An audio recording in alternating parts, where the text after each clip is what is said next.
Over to Randall. Randall got it off in time. Oh, he's cold-blooded! Timberwolves win! Welcome back to your Valley Sports Plugs Phoenix Suns recap for November 12th through November 27th, 2024. I'm Chris Patrick. That's Michael Benjamin. And we're here to break it all down for you. So let's go ahead and start off by taking a look at the last 8 games for the Phoenix Suns. Phoenix Suns fans, we're back again, but this time it's not better than ever, as after a 7-game winning streak and a tough overtime loss to Sacramento at home, we get this recap rolling on the eve of the first NBA Cup in-season tournament games in Utah, where the Suns start a stretch without Kevin Durant nursing a calf injury, but prevail behind Booker's 31 points, 120 to 112. After that, a short trip to Sacramento sees Bradley Beal sidelined with the same injury as the Suns drop another to the Kings, 127 to 104. And thus begins the early season avalanche as the Phoenix Suns drop the next 4. A 99 to 83 loss in OKC for the second in-season tournament game. A gut-wrenching, buzzer-beating loss to Julius Randle and the Timberwolves, 120 to 117. A 109 to 99 loss at home to the young upstart Orlando Magic team without Paolo Banchero, and a lifeless performance from tip-off against Mikal Bridges, Jalen, and the New York Knicks, 138 to 122. But after 5 days of much-needed rest, Kevin Durant and Bradley Beal returned as the Suns hand the Lakers a lopsided whooping, 127 to 100. But the back-to-back proved costly as the Brooklyn Nets come to town looking for a 3-game winning streak and dismantle the Suns in the second half, 127 to 117. 7 losses in the past 9 games placed the Suns in 4th in the Pacific Division and 9th in the Western Conference. Chris, it's always crazy to see how 2 weeks can really change the outlook for a team. But I got to know, man, what's going on with this Phoenix Suns team, man? How are you feeling? Mike, 2-6 in their last 8 games, a record of 10-8 on the season. It's still early, and we only get to say that for so long, but I'm not hitting the panic button just yet. I don't know. It just seems like if Kevin Durant isn't on the court, these guys can't win games right now. That 5-game losing streak you mentioned without him, only 1 game they won during that time. They're going to have to play it safe with injuries. We know this. But when their guys are healthy, they have to win games. Even on back-to-backs, there's no reason they should be losing to a rebuilding Brooklyn Nets team. I know it's all about the late season push, but you're going to have to win some games now for that all-important playoff seeding we talk so much about. I don't know. I just don't think we can have too many more games like they did against the Oklahoma City Thunder, where they made less than 30% of their shots and turned the ball over 17 times. Just absolutely disgusting. And I know we're asking a lot of Devin Booker right now with all these guys, Brad Beal, Kevin Durant out of the lineup. But the sad reality is that he's going to have to get used to playing without those guys for an extended period of time, or so it seems. But what we really need, Mike, right now is the bench to step up and contribute, especially when guys are out. Ryan Dunn has showed flashes, but has cooled off. And you can really only ask so much of a rookie. Josh Okogie has had some double-digit scoring efforts, as has Royce O'Neal. But these guys just aren't able to help as we need them to on a consistent basis. And it's showing. And Mike, my last thought on the young season is I still don't care about the NBA Cup, but I'm going to keep tuning in to watch our Suns. Chris, it seems like we are rarely not aligned, and once again, we are aligned. It is very early within this season. There's not time to hit the panic button right now, but I think you said it perfectly.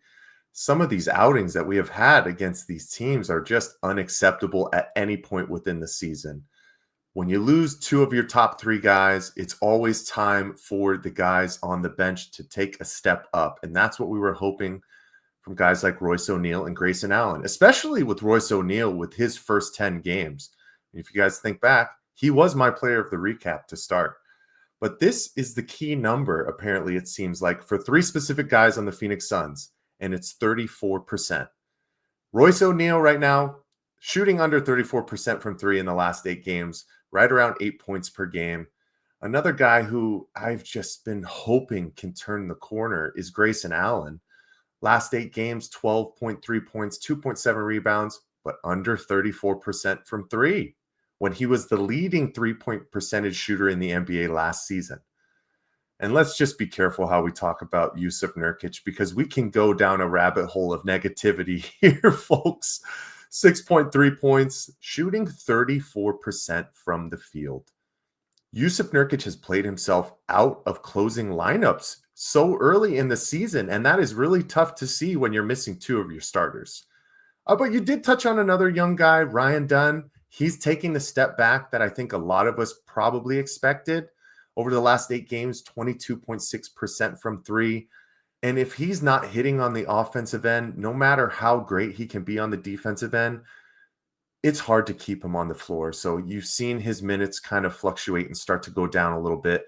And over the last 8 games, he's right under 20 minutes. But Chris, I think the biggest thing for me, and obviously for a lot of Suns fans as it's fresh in our mind, was that tough performance against the Brooklyn Nets. That was another thing that you touched on as well. We're right in line, my guy. It was a back-to-back game, but the Suns had 5 days off. How do we come out flat in the second half against a Brooklyn Nets team that is missing their best scorer in Cameron Thomas and their big man in Nick Claxton? There's obviously been a laundry list of things that have been hampering down this Phoenix Suns team in this losing skid, if you want to call it that. And it's going back to last year, obviously not handling the basketball, lots of turnovers, second chance possessions for the other team. And then another thing that is starting to become a glaring weakness is our perimeter defense. As Tyrese Martin comes off the bench and drops 30 points, shooting 8 of 10 from three tonight, after having 31 points total in his career. Like, oh my gosh, man. Oof. Those are the head-scratching things that continuously follow this Suns club, specifically over the past 2 years. And in our last recap, we started to talk about how some of those narratives were starting to be quenched, but then they rear their ugly heads so fast as we lose 2 of our 3 superstars.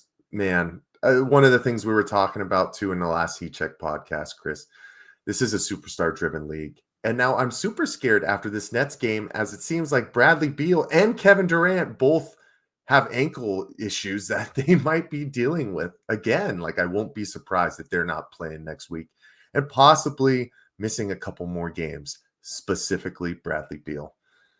I mean, what can you say? This is the roller coaster of the NBA. It's something that we go through every single year, especially with this Phoenix Suns ball club. But as fast as we propelled downwards in the standings, this early in the season, you can do the same thing and shoot right up. But it's going to come down to, obviously, the health of our superstars and these role players really stepping up when the moment is asked from them. And I still have faith they can do that. But Chris, we're coming up on Thanksgiving, and I think it's time to give thanks to our players of the recap. So I got to pass it to you, man. You got to go first this time. Who's your player of the recap? Mike, I think going into this season, there were a handful of guys that I expected would get player of the recap nods more often than not. Obviously, the Kevin Durant's, the Devin Bookers, maybe Bradley Beal would show up for 2 weeks during the season and have a good performance. But those guys just haven't really been showing out or even showing up to work. And what does VSP Tallman always say is the best quality in a player? Availability. Man, my guy Tyus Jones has played in every game this season. The only player on the roster to do this other than Devin Booker. So that's why he's getting the back-to-back nod for me. I love what Tyus Jones is doing. His addition to this team has been incredible. In the last 2 weeks, he's averaging 11 points, 8 assists, and 2 rebounds a game. I just hope he can keep it up. And my challenge to him is to average a double-double by the end of this season. So Tyus Jones, can you make it a three-peat? But Mike, who do you got? Chris, when you're on a losing streak, it's always tough to find that diamond in the rough. But I think our guy, Devin Booker, has started to step up his game. So I got to go with Devin Armani. After the last 8 games, he averaged around 25.5 points, 6.5 assists, and 2.9 rebounds. He had that 44-point barrage in Minnesota in the heart wrencher. But he also had a stellar game against Los Angeles with 26 points and 10 assists. He has struggled from the field, specifically, like you said, against OKC and Orlando. Sums up with Devin Armani right now, but the last 3 games might say otherwise as far as the offensive side. I think Devin just has to get back within his own rhythm, focus on what he can do, and everything else around his game will start to fall into place. It seems like he wants to be the facilitator, looking to create more opportunities for his guys more often than going to get his own. And that was one of the things I talked about over this stretch when both Kevin Durant and Bradley Beal were out. Devin Booker, those guys are looking at you to lead in the scoring department. And he started to figure that out, unfortunately, on the tail end of that losing streak. But we know what Devin Booker is made of. He's a true student of the game. He's always looking to expand different parts of his game to get better at any facet. And I'm positive that he's going to continue to propel his game. We just have to make sure that he knows he is still the guy, even when you got Kevin Durant next to you. But Chris, I had to go with Devin this time. And I'm really happy you chose Tyus once again with the back-to-back nods. Hopefully he can make it a three-peat next time. But what do we got on the docket for the next 2 weeks? Mike, coming up, we're going to start off with 2 games at home hosting the Golden State Warriors and the San Antonio Spurs. That Spurs game is the last group game of the NBA Cup that you guys know I love so much. After that, we'll head on the road for 3 games, taking on the beat-up New Orleans Pelicans, the Miami Heat, and then the Orlando Magic. And then a few games after that are to be determined as the bracket for the NBA Cup will be set. I expect the games will be on December 10th or 11th, and we'll keep you updated in the next 2 weeks because that's right, ladies and gentlemen, we're going to keep bringing you a Phoenix Suns recap every 2 weeks this season. So make sure you like and subscribe so you can stay up to date on all the Valley Sports and Phoenix Suns action. But for Michael Benjamin, I'm Chris Patrick. We'll see you next time. Peace.